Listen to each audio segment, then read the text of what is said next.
Well, people, coming in the middle here.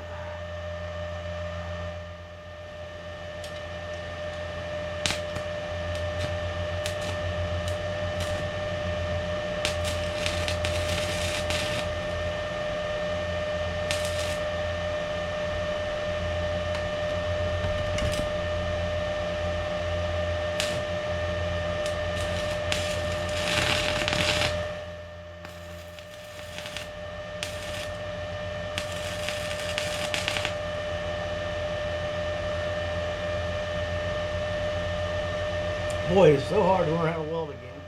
After you get your arm done.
There you go.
You gotta remember you can't touch electric because I gotta. Oh.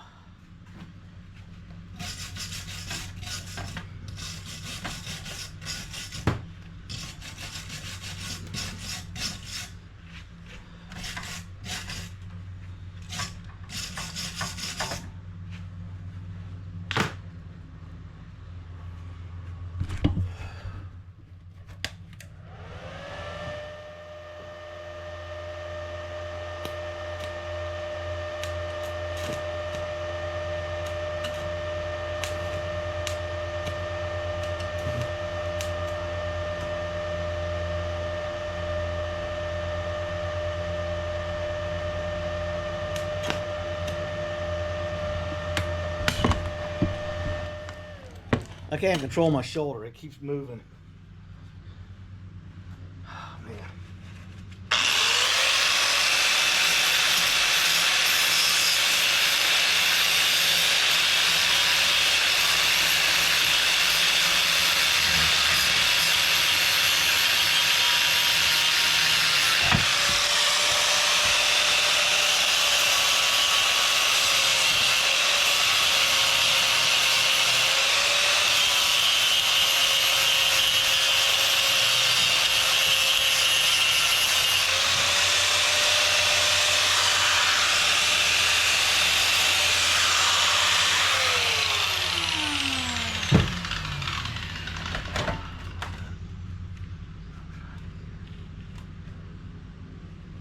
Oh, my arm keeps cramping up and it keeps moving the stick.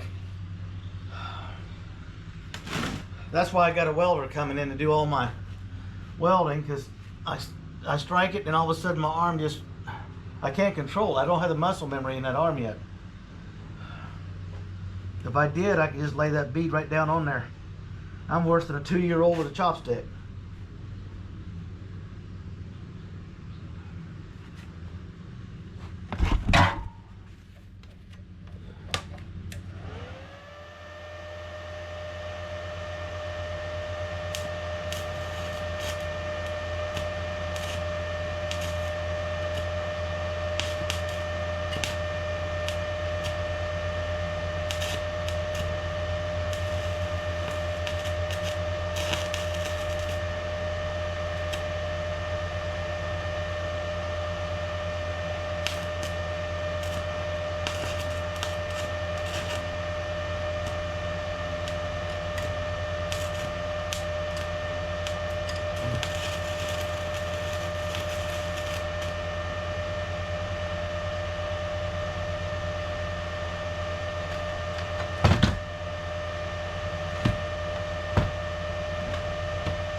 I'm just wasting my time. I got it tacked well enough to use it for a fitting. They're telling me I got 6 to 8 more months before I get all my muscle memory able to get it back.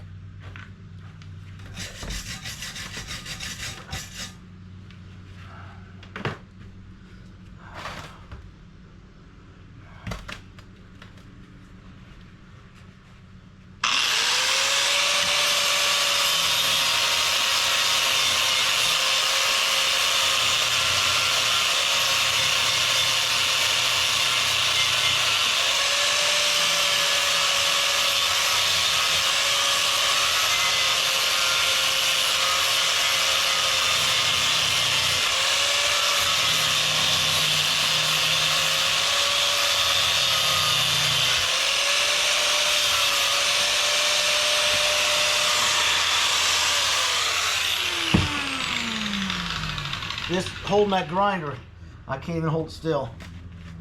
Anyway,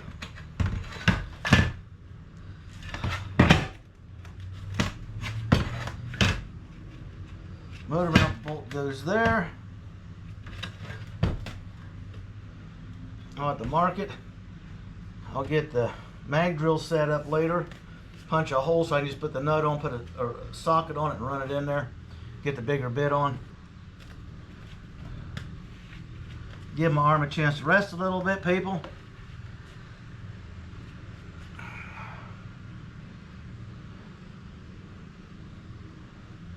Don't know why I'm struggling so much. I mean, the last 3 or 4 days I've had trouble with this. I'm working on something and it just lets it move. I'm trying to hold the camera up. Next thing you know, you're looking at my feet or something. I don't know. But the idea is is I needed to drop this down. The plate was too high, this was too low, so now we're right in between. Okay.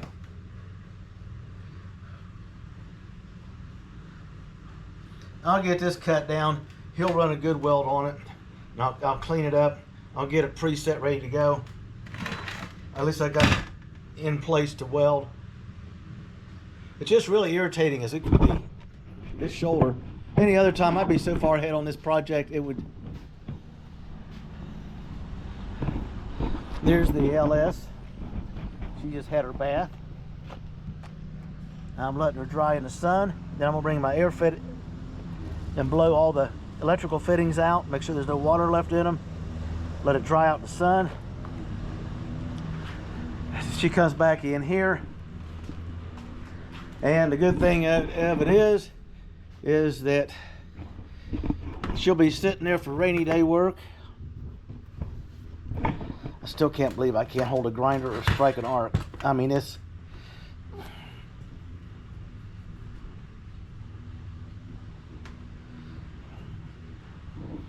a good penetrating weld when I can weld. My welder told me to give it up. He'll weld it. He said, by the time you get your arm straightened out and stuff, your car will be done. I said, probably will be. There she is. You can't do that. I heard that so many damn times on one of the channels I go to, or one of the groups I was belonging to. Well, I got news for them. There it is. And the steering is hooked right up and it works. And the whole front end's rebuilt.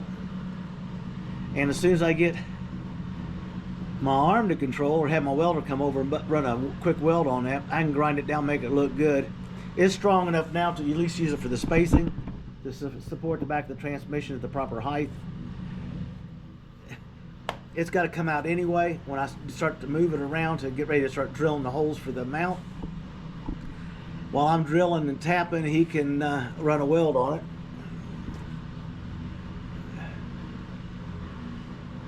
I'll get it down here on the floor, and my arm's feeling a little bit better this afternoon. I'll get it ground off nice and smooth, ready for him to just run one of his welds across it. I'll get the big angle cutting bit out, put it in my mag drill, and center that bolt and drill it out so I can put the bolt on, the nut on with the socket. You know, so you got to fix it so when the next guy up can take it apart, because you might be that next guy. So this gets moved back in position when he's here, and then I'll mark those holes and I'll drill them and do what I got to do to get it ready. And I'll lift that block out of there and get it cleaned up so he can weld it. By the time he's done welding that, I should have the cross member ready to bolt in, and it'll hold the transmission back where it's supposed to be. Then all we got to do is center it in the front. I've got clearance for the shift lever and the park neutral switch, stop neutral switch, whatever you want to call it. The motor mount is in the proper position for the rod. It goes from the shaft, from the rack and pinion up to the swivel joint at the firewall is a perfect fit now. It's all coming together. I just got to wrestle. It's so hard to wrestle around when you're only using your left arm. You can't do anything with your right arm. Just think about that. My grandson said that the top wing on the driver's side's broke. He was worried about it. I said, don't. There's another one on the parts car. We'll just set this one aside, and first time I'm around someone that can, I need it, someone can weld stainless steel or whatever, they can fix that. That engine looks good without 10 pounds of grease hanging off of it. I'm thinking maroon.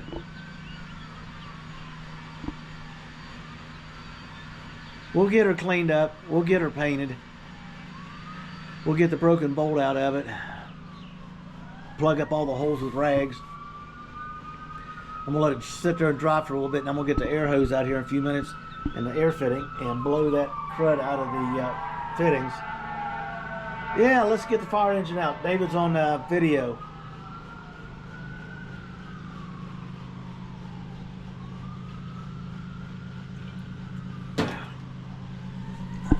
Like I was saying, that engine goes back another inch.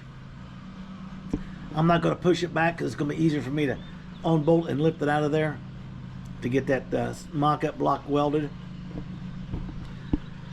That was my fault. I should have never left it in the car. With the jack on the hydraulic jack, it blew that sealer, and when it transmission rolled off that jack, it took out the jack stand on the passenger side, and also took out my mock-up block. It's designed to hold stuff together, not to be a major support. So I got to get it cleaned up, welded back in shape, so it will line up motor mounts properly. There we are, people. I don't know what else to tell you. Boy, that girl right there is going to look good when she's in here. Once we get this fitted and get the basic stuff done, I'll get the transmission back to where it's supposed to be with the engine, and then we'll lift this thing out of here.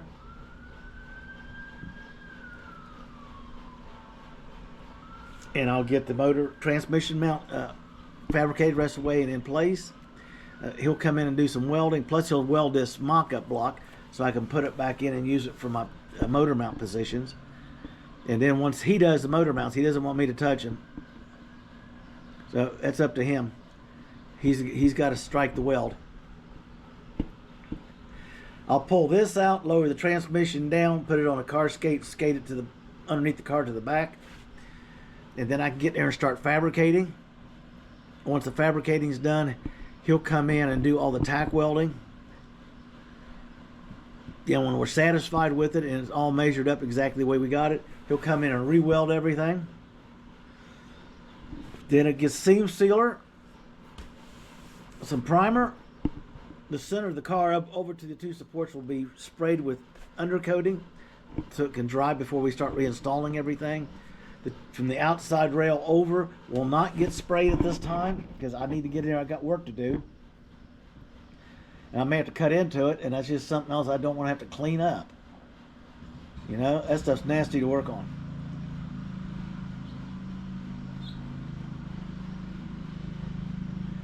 So basically we'll fit the cross member, the block will fit in, the engine mounts will align and weld in, and we yank all that stuff back out, and then I will fabricate all the sheet metal work at one time.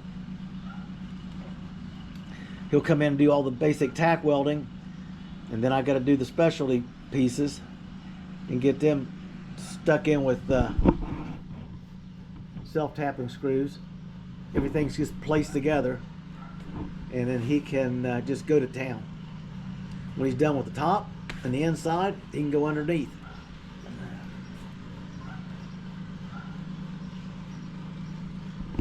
Then the engine will go in and all that. I'll cut the fender wells. We'll take the front tires off at that point and figure out the header situation. He's going to be building those. And then I can go in there and just knock out the engine compartment. I've got a bunch of the work done to it already. I got more to do. Get it all cleaned up, get it on primer, get it in 2 coats of paint, wait for it to dry, then reassemble the rack, everything bolted up in, put the heater box back in, get it lined up with the new cable. Has to go on it before it goes in the car. It feeds through it's underneath, but it feeds down through, so I'm going to have it stubbed in, ready to go. I'll just put a piece of tape on so we know what it's for. And then I can put the transmission in from underneath, and then I'll drop the engine in from the top, marry them up. They'll line up to the mounts, and they don't come back out. It's a one and done drop for that baby girl, unless we run into a major issue. Goes up in, comes down in. It should be sitting pretty. Because when all that's done, that's when I go inside and go to town on the inside of the car. That means everything in the garage will be either used up or in the car, I can actually roll it inside to get it out of the weather if I can or want to get that interior clean, prepped, taped up, and painted, primered, seam sealed, painted again. The trunk will be full of all these parts, so I'll leave everything in the trunk temporarily. Next week's a trip to a junkyard, get permission to do some filming on this man's property, see if I can't find a rear end I want to use.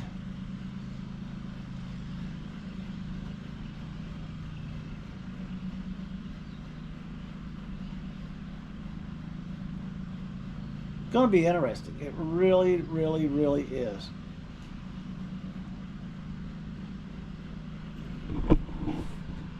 Well, people, I'm going to take a little break and try to get this cross member figured out and some stuff done to it. And when I get all that done, I'll be back on here so you can see what I did.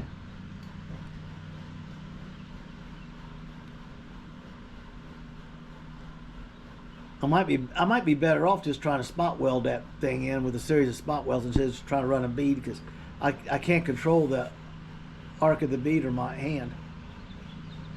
Whatever, we'll get through to it. There's no problem with it.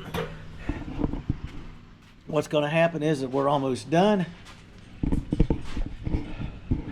People, get your build on. Have a great day.